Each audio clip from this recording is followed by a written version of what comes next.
Muchas gracias por continuar acompañándonos en este 2015 incipiente, naciente, que tiene una perspectiva incierta.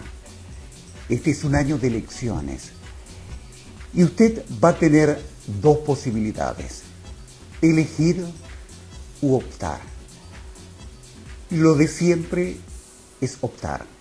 Uno entra al cuarto oscuro y toma la primer papeleta que tiene enfrente, como para cumplir.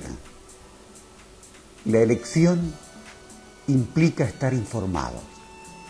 Y entonces, en el día de hoy, vamos a darle recursos, herramientas para que usted se informe. ¿Qué sabe usted de los partidos políticos que hoy están en oferta de candidatos? ¿Los conoce? ¿Sabe cuáles son sus principios, sus objetivos, sus ofertas? Usted tiene que saber. Entonces, vamos a tener en primer término la historia del radicalismo. Esto por intermedio del doctor Ricardo López Murphy, un hombre de una trayectoria tremenda realmente. Así que es un testigo y protagonista a la vez. El doctor López Murphy.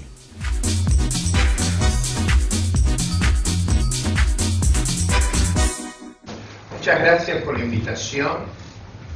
Cuando se produce esta, yo les señalo a los organizadores que a pesar de haber militado muchísimos años en el radicalismo y haber sido convencional nacional, ser nombrado ministro en un gobierno de ese origen en varias oportunidades, yo había dejado el radicalismo en marzo del 2002 y que no sabía si era la persona más idónea para impartir esta conferencia. Los organizadores me contestaron que justamente me invitaban no para hacer un acto de militancia o, si ustedes quieren, de reclutamiento político, sino un debate intelectual sobre una corriente política que había sido y ha sido y es enormemente importante en el desarrollo de nuestras instituciones cívicas, y que justamente no tener esa ligazón, ese compromiso militante me iba a dar quizá la frescura, la sabiduría para poder plantear los dilemas y las reflexiones.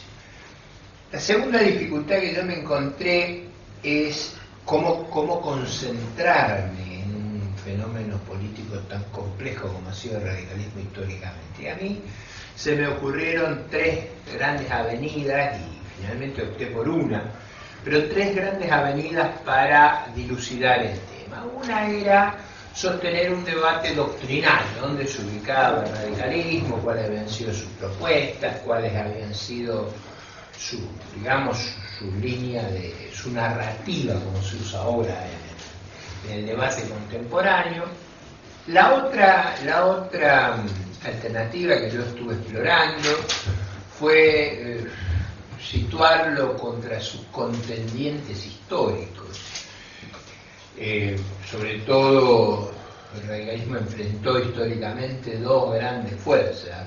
En la primera mitad del siglo XX, hasta la Segunda Guerra Mundial, básicamente las fuerzas conservadoras, y en la segunda mitad del siglo XX, básicamente al peronismo. Ese fue su contendiente natural en el debate político, y eso yo diría, esto de posicionarlo por sus adversarios me parecía que enriquecía mucho el debate y sus propuestas.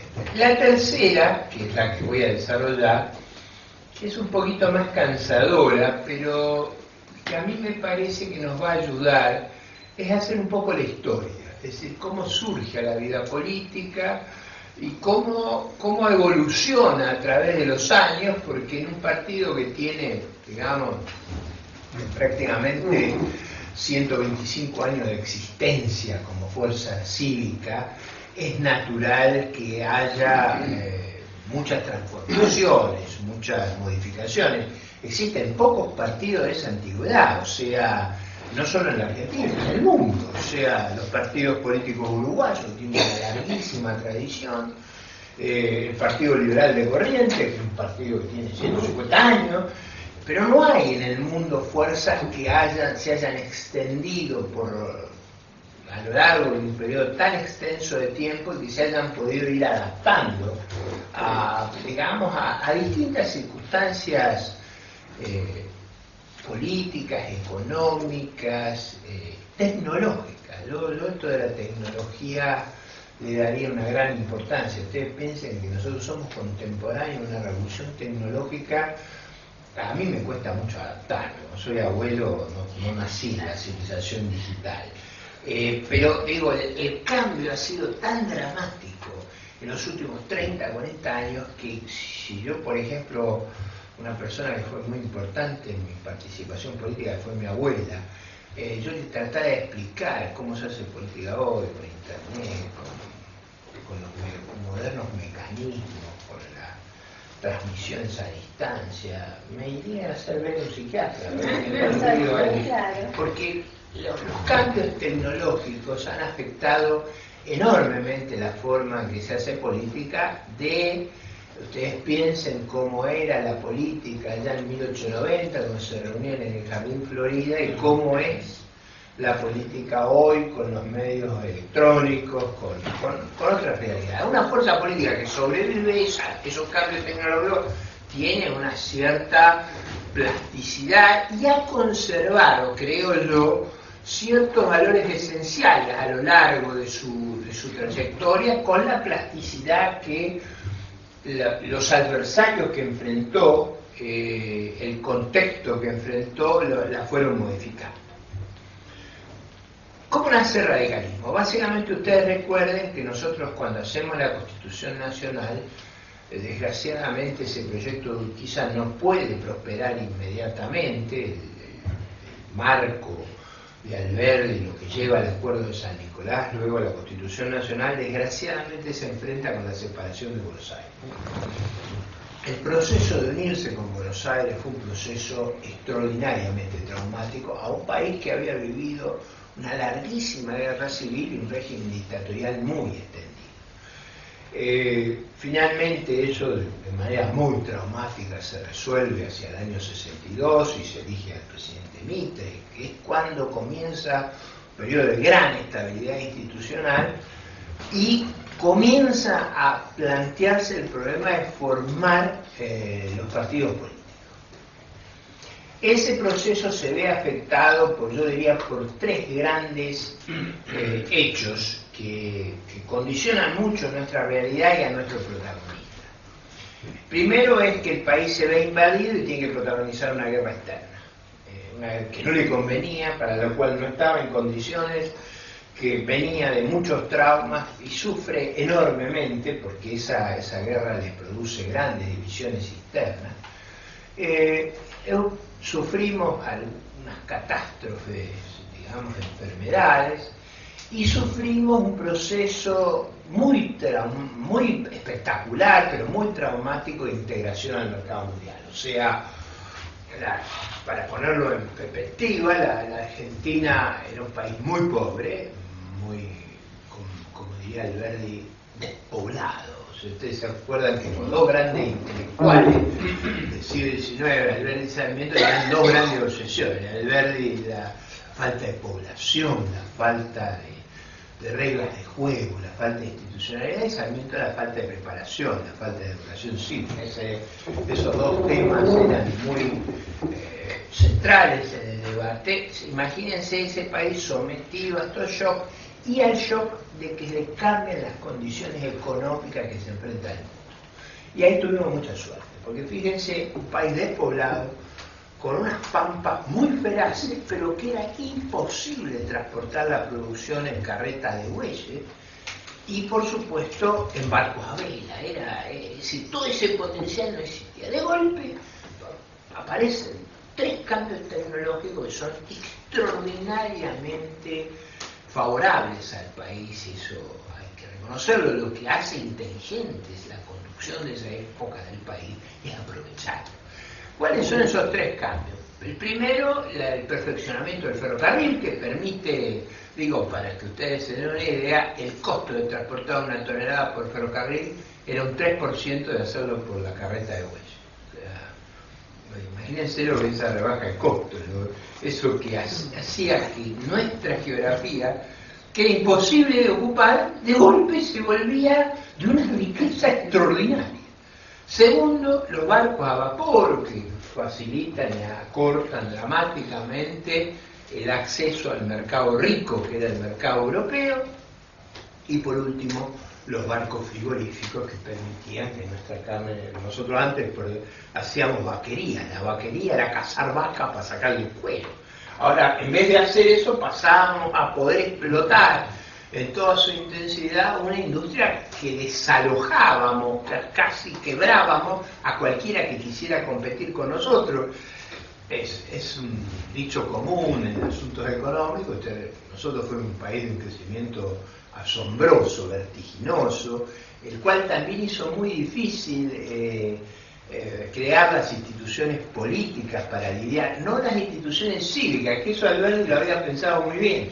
El problema era, ustedes pueden crear una constitución, pueden armar las instituciones, como intentaron muchos países latinoamericanos, lo intentó el liderazgo unitario en el país en el 19, en el 26, y no logró consolidarlo.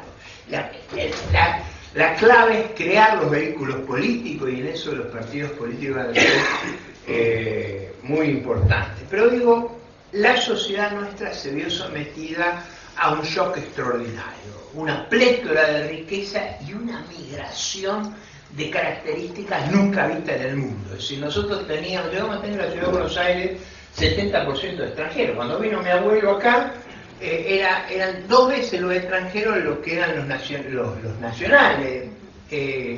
Y eso produjo, yo creo, un trauma muy grande. Toda esta descripción viene a cuento que luego de la presidencia de Mitre y Sarmiento, ya para la presidencia de Avellaneda hay grandes disputas políticas, hay una enorme disputa política, una guerra civil cuando se hace la federalización de Buenos Aires.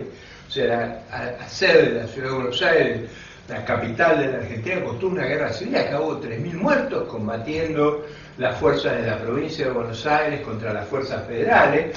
Digo, en ese clima traumático viene la década del 80, donde los dirigentes que luego formarían el radicalismo eran muy cercanos a lo que a un famoso ministro de esa época, Adolfo Alsina, que presidía el Partido Autonomista, con un gran énfasis en el tema de la autonomía y del federalismo frente al esfuerzo concentrador, es decir, de concentrar el poder en el gobierno federal. En ese contexto, la década del 80 es una década de gran transformación en el país, pero también de grandes episodios de crisis y de escándalos.